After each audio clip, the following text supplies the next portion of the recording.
ఏలూరు జిల్లా కామవరపుకోటలో ప్రముఖ సీనియర్ బుర్రకథ కళాకారుడు మిరియాల అప్పారావు మృతికి ఏపీ ప్రజా నాట్య మండలి ఉమ్మడి పశ్చిమ గోదావరి జిల్లా గౌరవాధ్యక్షులు టీవీఎస్ రాజు ప్రగాఢ సంతాపం తెలిపారు.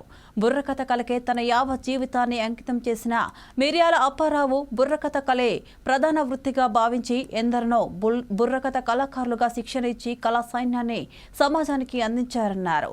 మిరియాల అప్పారావు మృతికి ప్రగాఢ సంతాపం తెలిపి ఆయన కుటుంబాన్ని పరామర్శించారు. ఏలూరు జిల్లా సర్పంచ్ బుర్రకథ ఆర్టిస్ట్, మంచి గాయకుడు, సీనియర్ బుర్రకథ కళాకారుడు, వైఎస్ఆర్ లైఫ్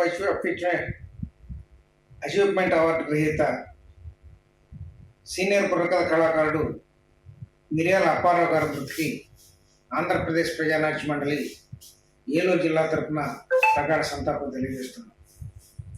ఎందుకంటే అప్పారావు గారు బుర్రకథ కళలో ప్రావీణ్యత సంపాదించడంతో పాటు మంచి కళాకారుడిగా పలు రాష్ట్రాల్లో ఆయన బుర్రకథ గానాన్ని వినిపించి ఎందరో ప్రేక్షకుల అభిమానాన్ని పొందినటువంటి కళాకారుడు.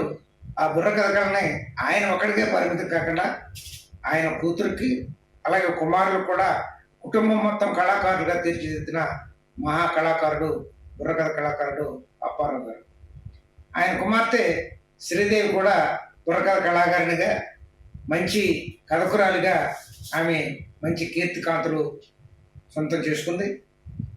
అలాగే తండ్రి గారికి ఆశయాలు, కళా ఆశయాలని స్ఫూర్తిగా తీసుకుని ఆమె మంచి కళాకారునిగా వేదికల మీద ఆమె కళా ప్రదర్శనలో తిలకించిన వేల మంది ప్రేక్షకుల చేత ఆశీస్సులు పొందినటువంటి మంచి కళాకారిణి శ్రీదేవి.